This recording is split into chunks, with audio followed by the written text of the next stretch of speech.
Hi student, welcome back. How are you today? Okay. So Melvin, Kelvin and Benson 1961 discovered the carbon pathway of dark reaction and they use radioactive carbon 14 unicellular अलगा, जिसको हम सैंडेमस कहते हैं, और chlorella. तो chlorella और सैंडेमस पर ये एक्सपेरिमेंट करके इस साइकिल के बारे में पता लगा। ऑलराइट, तो लिख लीजिए साइंटिस्ट का नाम मेल्विन, केल्विन और Benson.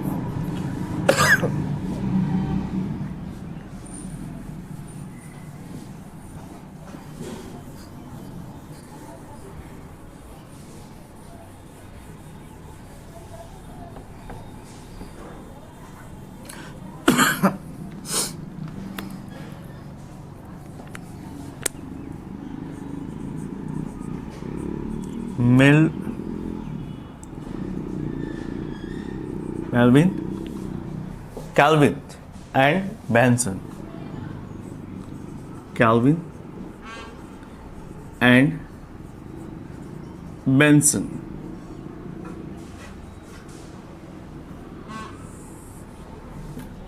Okay. So Melvin, Kelvin and Benson, 1961, he discovered the carbon pathway of dark reaction by using radioactive C14, carbon 14 का इस्तेमाल किया, 14 का।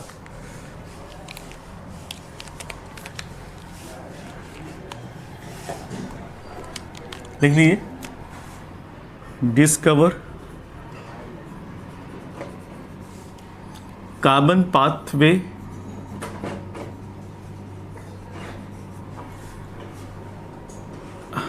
of dark reaction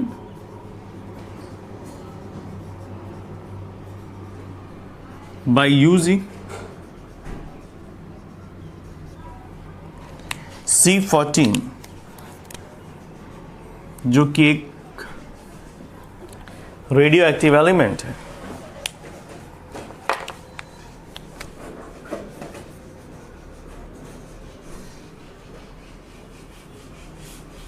radio active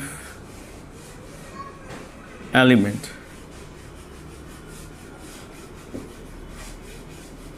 Okay. Next point, they use their carbon 14 in unicellular alga, जिसका नाम है chlorella.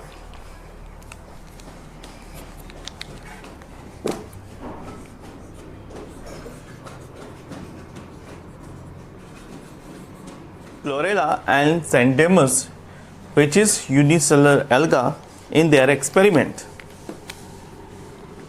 Unicellular alga.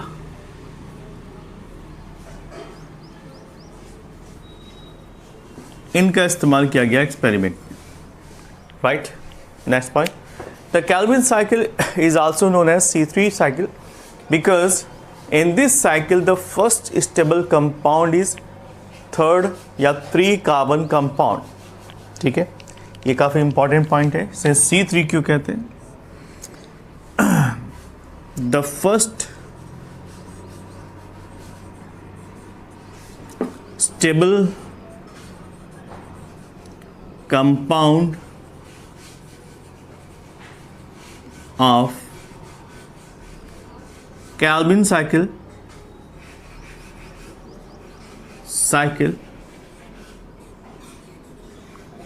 is 3 carbon, which is known as 3-phosphoglyceric acid. 3-phosphoglyceric acid. That is why it is also known as C3 cycle, क्योंकि ये पहला stable compound था और इसी को हम 3PGA भी कहते हैं। ओके, तो आपको समझ में आ गया होगा कि जो मेल्विन केल्विन साइकिल है इसको हम C3 साइकिल भी कहते हैं, क्योंकि यहाँ पर 3 phosphoglyceric acid first stable compound के फॉर्म में डेवलप होता है. That is why it is also known as C3 cycle. Next point, plants in which C3 cycle takes place are mostly in the case of mesophytes and hydrophytes are known as, वो सभी plant जिसमें C3 cycle पाई जाती है उसको हम क्या कहते हैं, C3 प्लांट्स कहते हैं. Now look at the 3 steps of C3 cycle. One by one देखते हैं. हेडिंग डाल दीजिए स्टेप्स ऑफ C3 साइकिल.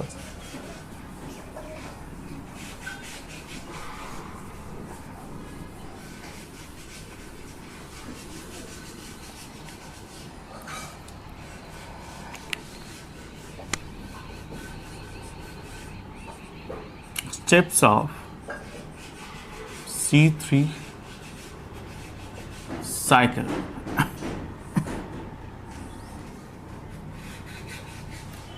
इसमें फर्स्ट साइकिल है carboxylation.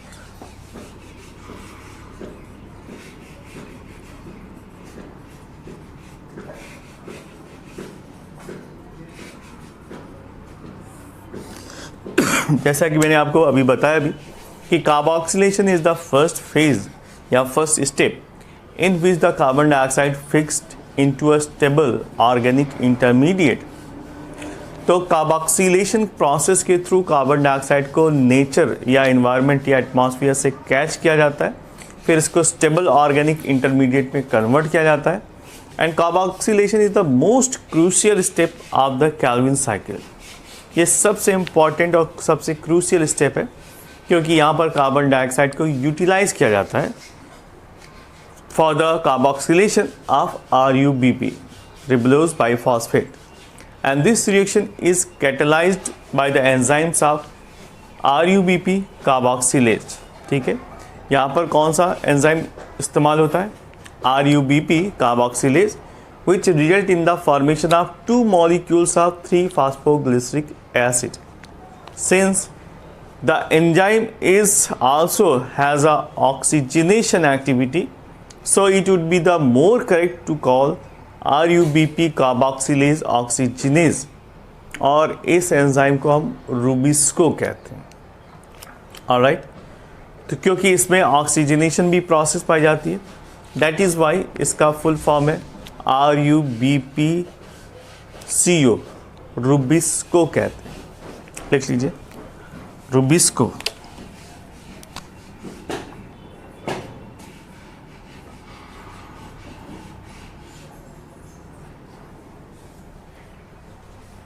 Okay, rubisco, RuBIS, rubisco.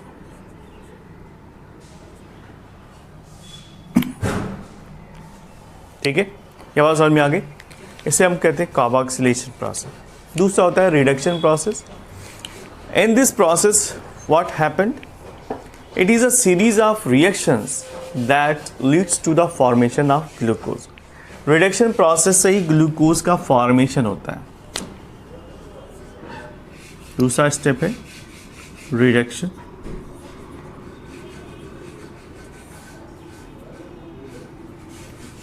In this process, the carbon dioxide molecule is formed, and this step involves the utilization of 2 molecules of ATP. यहाँ पर 2 ATP molecule का इस्तेमाल किया जाता है for the phosphorylation and of NADPH for reduction per carbon dioxide molecule fixed. ठीक है, and the fixation of 6 molecule carbon dioxide and 6 turns of the cycle are required for the removal of 1 molecule of glucose from the pathway. इसको फिर से समझिए. यहाँ पर क्या होता है कि 6 मॉलिक्यूल ऑफ कार्बन डाइऑक्साइड को फिक्स करने के लिए 6 बार ये साइकिल टर्न करती है, और तब जाकर 1 मॉलिक्यूल ऑफ ग्लूकोज का फॉर्मेशन होता है. 6 cycle is required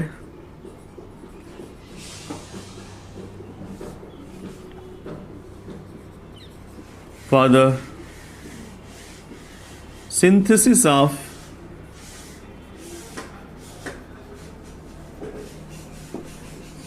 one molecule of glucose. Okay 6 time ये पूरा सर्कल मूव करेगा, तब जाकर एक मॉलिक्यूल ग्लूकोज का फॉर्म होता है. नेक्स्ट आता है regeneration process. Now regeneration.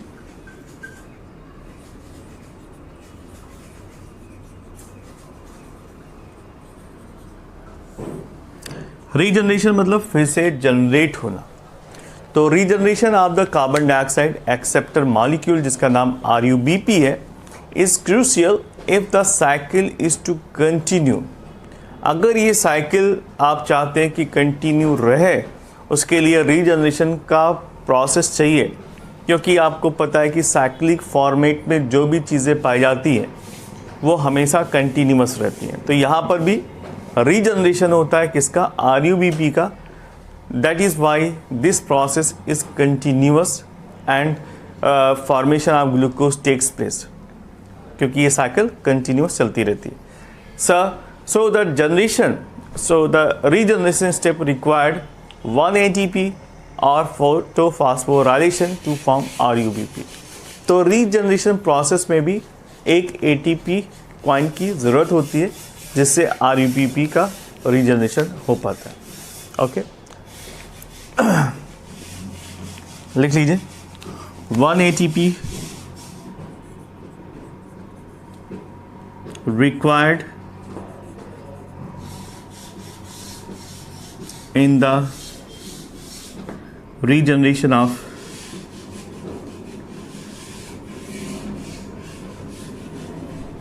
RUBP.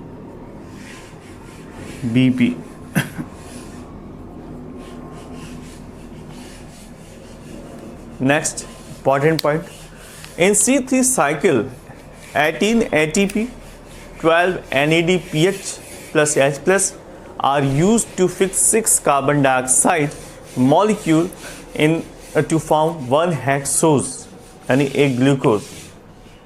तो यहाँ पर नोट करके लिख लीजिए, ठीक है.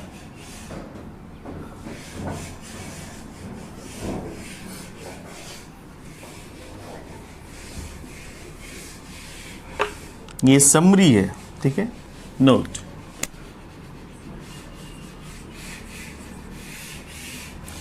पूरे एक ग्लूकोज मॉलिक्यूल के लिए क्या क्या कंट्रीब्यूशन करना पड़ता है? 18 ATP, ठीक है, और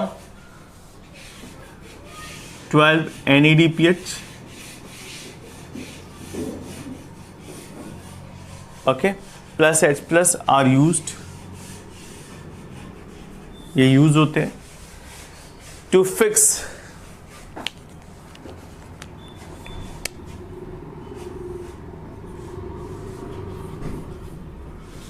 used to fix 6 carbon dioxide molecule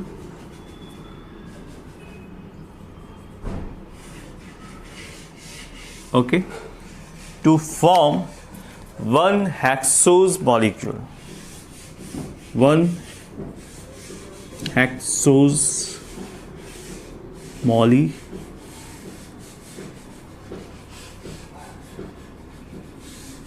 molecule.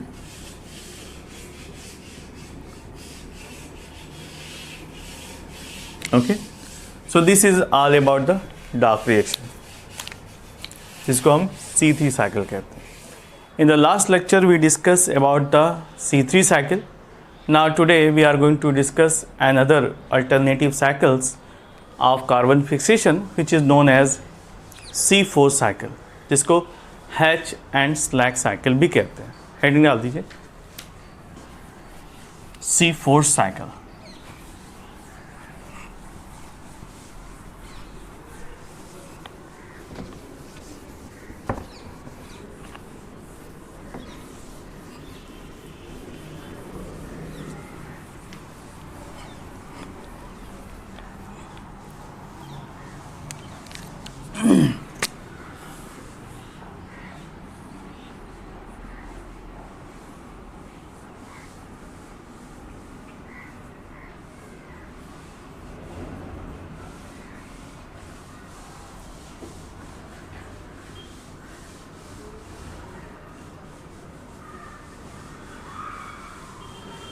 इसको C4 साइकिल या हैच एंड स्लैग साइकिल कहते हैं।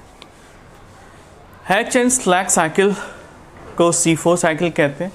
इसका क्या रीज़न है, I am going to discuss one by one.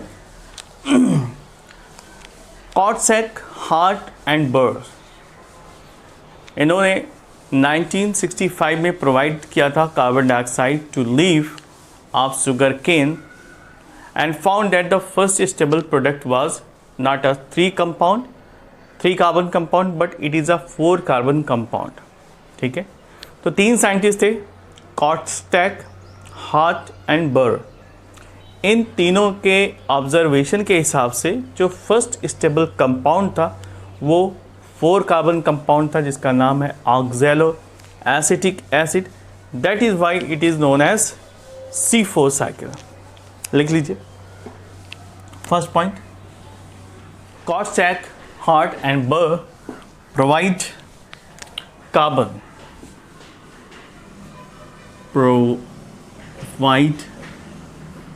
Carbon dioxide to sugar cane plant. Okay, sugar cane, सिरडी या फिर गन्ना भी कहते हैं। और शुगर केन प्लांट ने क्या किया कि ये कार्बन डाइऑक्साइड को यूटिलाइज किया और उसके बाद जो फर्स्ट स्टेबल कंपाउंड का फॉर्मेशन हुआ वो था 4 carbon compound. So they found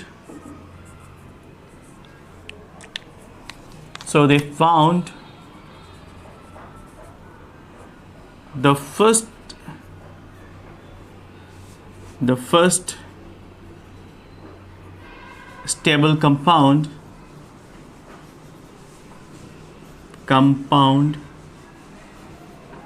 is not 3 carbon, it is 4 carbon compound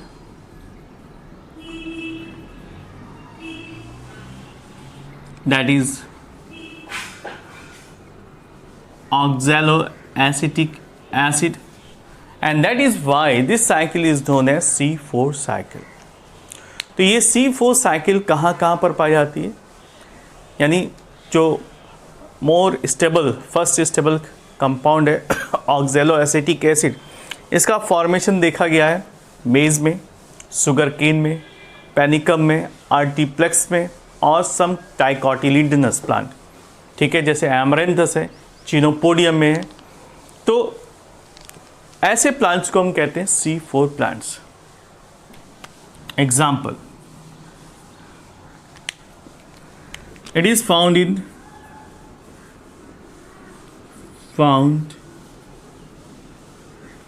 many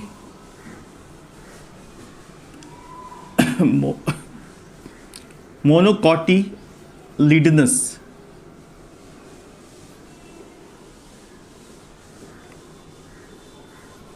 plant. ज़्यादातर ये मोनोकॉटिलिडनस प्लांट में देखे जाते हैं। Example,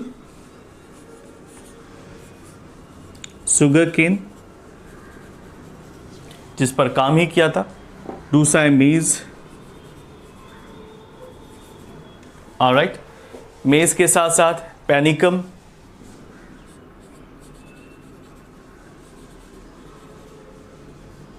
एट्रीप्लेक्स and Atriplex and some dicotyledonous plant,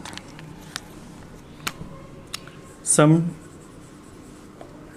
dicotyledonous। Dicotyledonous का एग्जांपल लिख लीजिए, जैसे कि एमरेंथस है,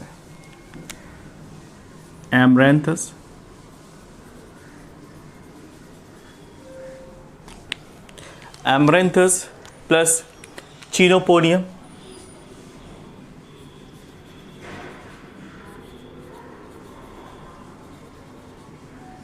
चिनोपोडियम के साथ साथ एक लास्ट और है सैलसोला।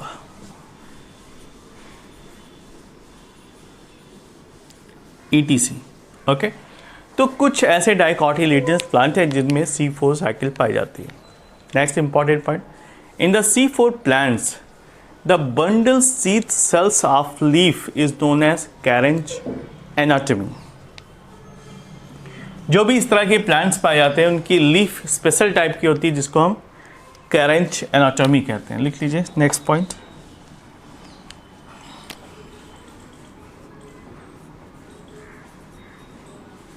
कैरेंज एनाटॉमी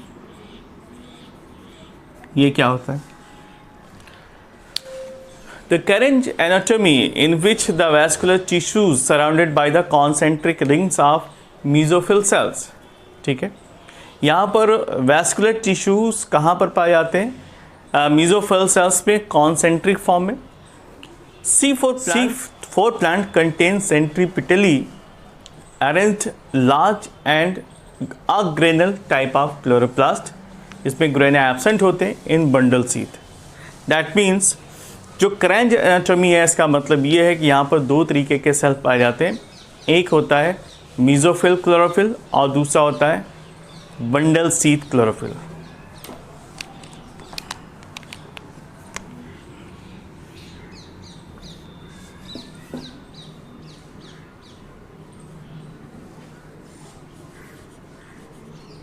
मेसोफिल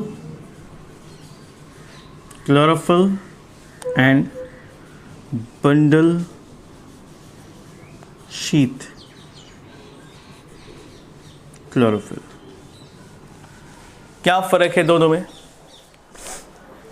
ओके, तो दो तरीके के क्लोरोफिल पाए जाते हैं. कौन कौन से? Mesophyll chlorophyll and bundle sheath chlorophyll.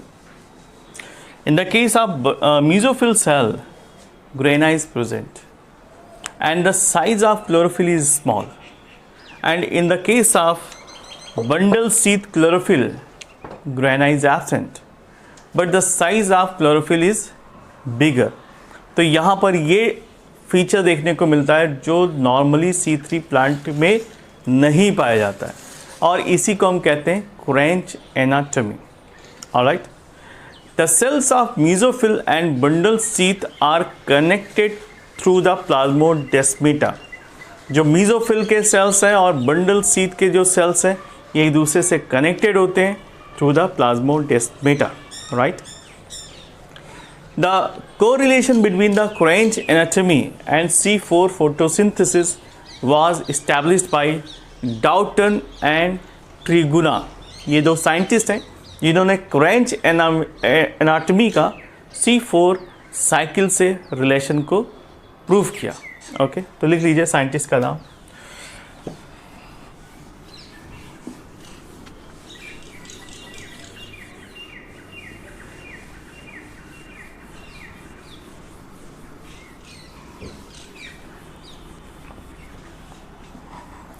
Scientist का नाम है डाल्टन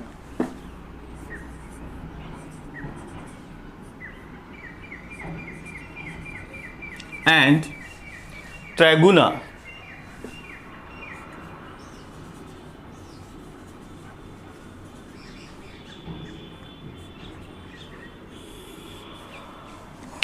ये दो साइंटिस्ट थे जिन्होंने कैरेंज एनाटॉमी और C4 साइकिल के बीच में रिलेशन को एस्टैब्लिश किया.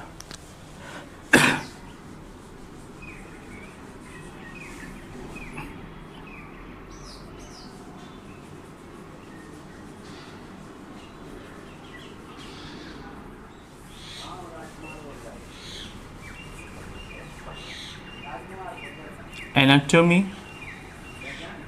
and C4 cycle. Okay, clear? PEP, carboxylase enzyme, found in the mesophyll cells, and RUBP is found in the bundle sheath chlorophyll. ये भी important point है, लिख लीजिए. Phosphoenol pyruvate, okay, carboxylase enzyme, carboxylase enzyme, and second enzyme is RUBP carboxylase, RUBP carboxylase enzyme. Okay, तो ये कहाँ कहाँ पाए जाते हैं? फॉस्फोइनार पार्वेट जो पाया जाता है, ये पाया जाता है मीजोफिल में, मीजोफिल क्लोरोफिल में। और RUBP पाया जाता है ये बंडल शीथ क्लोरोफिल में, बंडल शीथ क्लोरोफिल में। ऑलराइट, तो that is how we can understand कि C4 साइकिल में दोनों ही फेज पाए जाते हैं, C3 as well as C4, क्योंकि यहाँ पर दोनों तरीके के एंजाइम मौजूद हैं। RUBP for C3 cycle. Alright.